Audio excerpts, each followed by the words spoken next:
So the other day I was listening to a conversation between Keith Woods and Richard Spencer, and something caught my ear when I was listening. Spencer started talking about how he was being treated back in 2017 after Charlottesville, and how it was a lot more damaging or devastating to him to be undermined from within when it was people on his own side that were criticizing him, as opposed to attacks from leftists and the media. And yeah, it makes sense. It makes sense to think that it's a lot more more demoralizing in a sense, but it also undermines your credibility within the group. And that got me to thinking about how does the Jewish community deal with defectors or counter Semites, as some people call them. And I understand that there are not a lot of these people. Most people that you can find a base Jew here and there, like Mike Cernovich or Stephen Miller or somebody like that. But what I'm talking about are people like, say, David Cole Stein or perhaps Gilad Atzmon. There are people that are legitimately outside of their paradigm. And how do they deal with this? Well, they deal with it in a number of ways, and it seems like it's somewhat situational. But typically, they start by saying, "Well, he's a self-hating Jew," so they acknowledge, and this is particularly true of Jews who have a close connection with their Judaism or their Jewish identity or the state of Israel. Someone like Ariel Toth, who wrote a book called "Passovers of Blood." You can find it online. I haven't read it yet, but I plan to read it soon. It looks good. Someone like him, he was an Israeli professor, uh, and he was also the son of the former chief rabbi of Rome. So they can't come out and say you're not Jewish. Clearly that's just obvious. They called for the revoking of his professorship, but I don't believe that actually happened. So you have someone, if someone has a very strong Jewish identity, they can't really excommunicate them from the community. They can't kick them out. But what they can do is sort of say, well, he's a self-hater. But in cases like David Cole Stein, I remember reading articles years ago that were claiming that David Stein wasn't actually Jewish, that maybe he had faked his name, he'd changed his name or something. These sort of conspiracies, because if at all possible, when you have an enemy within the gates, it's very beneficial to be able to take them and throw them outside the gate, right? Like take them and make them no longer part of the group, and therefore limiting their ability to undermine your group interests. And blacks do this too, by the way. Once in a while, you don't hear it very often, but sometimes they'll say, you ain't black. You ain't black. Joe Biden, of course, the famous quote of him saying this, it's derived from the black community using it on themselves. And oftentimes they reserve this for, their peers who act too white, which I believe is also something that the Maccabees did. They would kill one of their number who was acting too Greek, too Goyish. So this is a way that various groups sort of exclude their toxic or cancerous elements. And what's funny is that we never do this, right? White people never do this. We never say, like, you're not white, even if you're clearly anti-white. If you're someone who is saying things that are against our interests, or even attacking white people directly. If a white woman says, white people are evil because of colonization or something, you can't tell her she's not white, or at least we don't. And so I sort of got thinking about this, like, what if we did? What if we said to an anti-white liberal, or a white liberal, I should say, who is anti-white? What if we just said, "You're not white.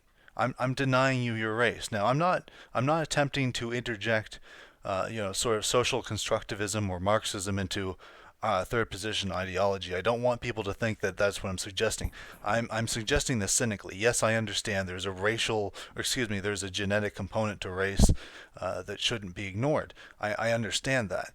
What I'm saying is, if you're in a situation where you're arguing with a leftist and they attempt to derive authority from their race, from the fact that they themselves are white, and they say something like, I don't see why you should be able to determine what white people think. I'm just as white as you are. You just simply say, no, no, you're not. No, you're not. And it doesn't matter. The reality of the situation doesn't matter. They're being cynical. You can be cynical. You can match them in that sense. There's no reason why you shouldn't be able to. Um, and whatever. Maybe some people don't like this strategy because it's a little bit underhanded and disingenuous. But the fact is, that I just wonder what their response would be, and I think it's also a very good propaganda tactic because it makes them see things from a different perspective. So, for instance, I think that the only response that they could come back with would be to say, well, if I'm not white, then what am I? To put the ball back in your court and make you responsible for explaining, how they're not white. And the easiest way to counter that, of course, is just to avoid it altogether. Just don't engage it. Just say, um, well, it's not my job. It's not my job to tell you what you are. You have to determine that for yourself. That's not my job. But I don't consider you white. Nobody I know would consider you to be a white person. And therefore, you're not white. Period. End of story. I'm depriving you of that. I'm not letting you establish that precedent in this conversation. And any attempts you make at trying to make me define what white is, I'm simply going to deflect. And then in this way, you take them and you put them outside the group, and you now make them someone who is attacking white people as opposed to undermining white people, which is a much more obvious thing, right? It's more overt. It's less subversive and less subtle.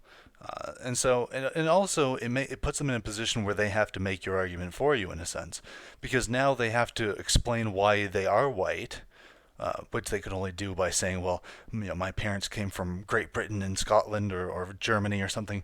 And you just say, well, wait, do you believe that those are white countries? Do you believe those are white qualifying countries? Because I thought you guys didn't believe in white countries. I thought you believed that these countries are for everyone, right? So it sort of contradicts their ideology. So it's very difficult for them to go down that road, and it sort of undermines their ideology to do it. Or they have to concede the point and say, okay, I'm not white. I accept that you don't see me as white. Fine, whatever, right? And then now you have another situation.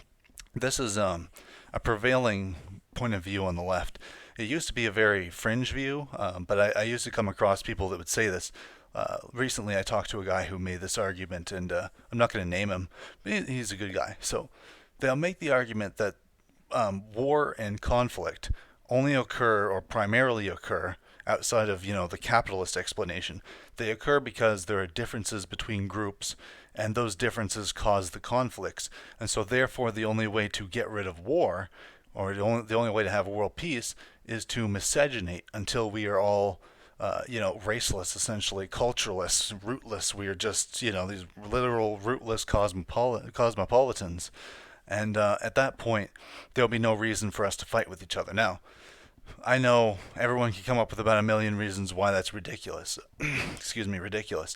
I'm sure we all have, the things you want to say to that. But just bear with me here. If I take away this person's race in the conversation, and then I say, okay, well, now that I have deprived you of your white status, do you feel weaker or stronger in this conversation? Because if you want to take away people's racial history, their roots, their ancestry from them, and essentially make them these sort of mocha-colored, citizen of the world type people, these UNICEFs.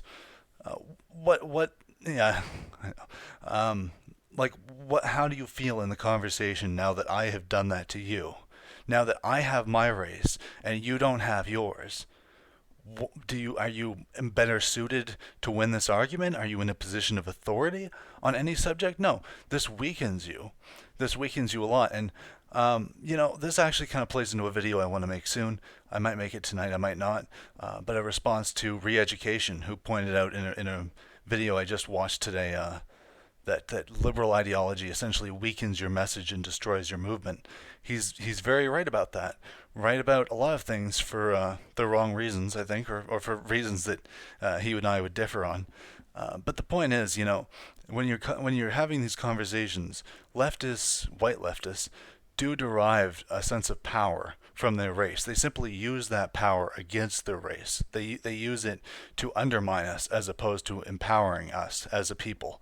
And so I think that just attempting to rob them of that in any conversation, in any argument, where they attempt to employ that as a means of being on par with you in terms of determining like where white people should go and what white people should believe, to simply take that away from them totally cynically. It doesn't matter what the reality is. It is a tool that will simultaneously make the argument easier for you and also force them to confront things they don't want to confront. So I want everybody, if you watch this video or you think this is an interesting idea, or if you think I'm a stuttering retard, please leave a comment, a little comment back down below there, and tell me what you think, or if you've ever tried this argument if you've ever tried this argument against someone. Sorry, I'm fucking losing my voice here. Gotta go get a drink. I'm gonna go get drunk. So yeah, y'all have a good night.